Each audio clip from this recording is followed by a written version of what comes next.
எடப்பாடி பார்த்தீங்கன்னாக்கா அந்த அதிகாரிகள் பேட்டி கொடுக்கும்போது எதுக்கு அதிகாரிகள் பேட்டி கொடுக்குறாங்க, அமைச்சர்கள் இருக்கிறாங்க, இவங்க பேட்டி கொடுக்காம இவங்க ஏன் பயப்படுறாங்க அப்படின்னு? அப்படியே இல்லை, அதிகாரிகள் தான் அதை ஹேண்டில் பண்ணவங்க, அவங்க தான். அதனால அவங்க அல்ல செந்தில் பாலாஜி உட்காந்து தான் கிளியரா அன்னைக்கு பேட்டி கொடுத்தது கூட நான் தொலைக்காட்சியில் பார்த்தேன். என்ன எங்க கட்சியில இருந்தவர் தான், எனக்கு பழைய நண்பர் தான், இப்ப அவர் திமுக இருக்காரு. அதுக்காக நம்ம அவரை காழ்ப்புணர்ச்சியோட பார்க்கக்கூடாது. அவங்க எனக்கு அவர் நல்ல பழக்கம், 2006 இருந்து எனக்கு நல்ல பழக்கம் தான். அவருக்கு இதே மாதிரி ஒரு குரூர புத்தி எல்லாம் இருக்குன்னு தெரியாது. அரசியல் ரீதியாக அவர் வெற்றி பெறணுங்கிறதுக்காக அரசியல் ரீதியான முயற்சிகளை செய்வாரே தவிர இதே மாதிரி போய் அங்க பண்ணி அவங்க ஊர்ல பண்ணி அதனால என்னத்தை லாபம் அடைய போறாரு? அதெல்லாம் ரொம்ப கேட்கறதுக்கே ரொம்ப அண்ணன் பழனிசாமி பேசுவது இப்படி தரம் தாழ்ந்து போயிருக்காரு அப்படிங்கிறது தான் நமக்கெல்லாம் வருத்தத்தை அளிக்கிறது. ஆனா பழனிசாமி அப்படிதான் இருப்பாருங்கிறது நமக்கு எல்லாருக்கும் தெரியும்.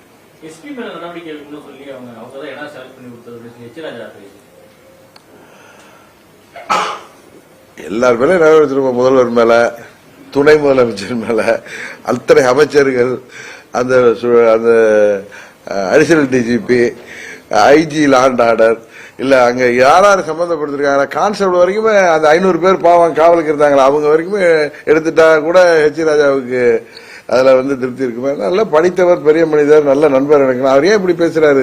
இதனால 2026 தேர்தலில் ஒன்னும் மாற்றம் வர போறது இல்லை. இது மக்களுக்கு தெரியும். இதுல என்ன நடந்ததுன்னு தெரியும். இதுல எந்தவித சதியும் கிடையாது. தாவேகாவுக்கு எந்தவித அது போன்ற எண்ணமும் தெரியாது, யாருக்குமே தெரியாது. அதுக்கு அங்கிருந்த காவல்துறை அதிகாரிகளா இருக்கட்டும், யாருக்குமே அந்த மாதிரி ஒரு நிகழ்ச்சி நடக்கும், அப்படி ஒரு துர்சம்பவம் நடக்குன்னு யாருக்குமே இல்லை. இது ஏதோ ஒரு விபத்து தான். அதான் நான் அன்றைக்கு சொல்லதான் விபத்து. இதுல என்னதான் சிபிஐல இன்டர்போல் விசாரணை நடந்தனாலும் அதான் வர முடியுமே தவிர இதுல ஒன்னும் வேற எதுவும் வரப்போறது இல்லை. சிபிஐ என்ன முதலமைச்சரை சிபிஐக்கு ஆர்டர் போடலாம். இப்ப கோர்ட் எஸ்ஐடி போட்டிருக்கு. அவரு கார்கை பத்தி நல்ல ஒப்பீனியன் நண்பர் அண்ணாமலே இன்னைக்கு சொல்லியிருக்காரு. நான் டெல்லியில இருந்து அவர் கொடுத்த பேட்டியோ இல்ல ஏதோ ஆங்கில தொலைக்காட்சி கொடுத்த பேட்டியை பார்த்தேன். அதனால இதுல யாருமே தவறு செய்யவில்லை. இது விதி செய்த சதின்னு வேணா எடுத்துக்கிட்டு போலாமே தவிர நம்ம சும்மா பேசுறது அது அரசியலில் உள்ளவர்களுக்கே நமக்கெல்லாம் அசிங்கமா தெரியுது. அவ்வளவுதான். ரோட் ஷோக்கு ஒரு வழி ரோட் ஷோ நடத்தணும்னா 23 கிலோமீட்டர் வராங்க. இது வரைக்கும் நடந்து முதலமைச்சர் கிளியரா இருக்க. வருங்காலத்தில் இது போல இல்லாம நம்ம எல்லா கட்சிகளும் சேர்ந்து இதுக்கு ஒரு சரியான திட்டமிடல் செய்வோம் தான் சொல்லியிருக்காரு. அது திரும்ப திரும்ப இதே பேசிட்டு இருக்க வேணாம்னு நினைக்கிறேன். அதிமுக எடப்பாடி கூட்டணி சேர மாட்டேன்னு சொல்றீங்க. அந்த இடத்துக்கு வேற யார் வரும் நீங்க எதிர்பார்க்கறீங்க? நான் தான் அன்னைக்கே சொன்னா ஏற்கனவே சொல்லியிருக்கேன். எடப்பாடியை தவிர யார் ராமசாமியா இருந்தாலும் சரி, குப்புசாமியா இருந்தாலும் சரி, எனக்கு ஒன்றும் கிடையாது. எனக்கு அதிமுக மேல எந்த விரோதமும் கிடையாது. எனக்கு என்டிஏ கூட்டணியில நாங்கள் ரொம்ப கம்ஃபர்டபுளா தான் இருந்தோம். அங்க எந்த ராமசாமியோ குப்புசாமி இவர் சொல்றாருல கிளை செயலாளர் கூட வரலான்னு, அங்க பொதுச் செயலாளர் பதவிக்கு புரட்சி தலைவர் காலத்திலேயும் அம்மா அவர்கள் காலத்திலேயும் யார் வேண்டுமானாலும் பொதுச் செயலாளர் பதவிக்கு போட்டியில இருந்தது. அந்த அடிப்படை சட்டத்தை மாத்தி 10 மாவட்ட செயலாளர்கள் ஆதரவு அளிக்கணும், 10 மாவட்ட செயலாளர்கள் வழிமொழியணும்.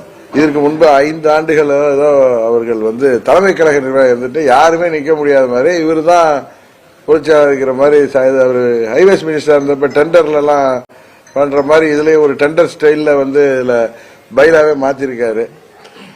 அதனால இப்ப அதிமுகங்கிற கட்சி இல்ல, இது இடிஎம்கே தான் இருக்கு. அதனால இந்த இடிஎம்கேல இருக்கிறவங்கள இவரை தவிர வேற யாரோ குப்புசாமி ராமசாமியா இருந்தாலும் சரி, எங்களுக்கு அதை பத்தி ஒண்ணும் இல்லை. எங்களுக்கு அம்மாவுடைய கட்சி இன்றைக்கு மீண்டும் அம்மாவுடைய ஆட்சி வரணுங்கிறதுல இல்லை. ஆனா எடப்பாடி பழனிசாமி திராவிட முன்னேற்ற கழகம் ஆட்சிக்கு வருவதற்கு நிச்சயம் வாய்ப்பே இல்லை. அது இப்ப நான் இங்க இதனால அவர் அடிக்கிற கூத்தெல்லாம் எல்லாரும் தமிழ்நாட்டு மக்கள் எல்லாம் பார்த்துட்டு இருக்காங்க.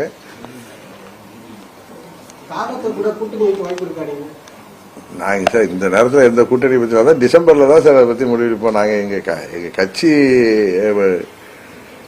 தேர்தலுக்கு தயார்படுத்துவதற்கான வேலைகள்லாம் இருக்கு.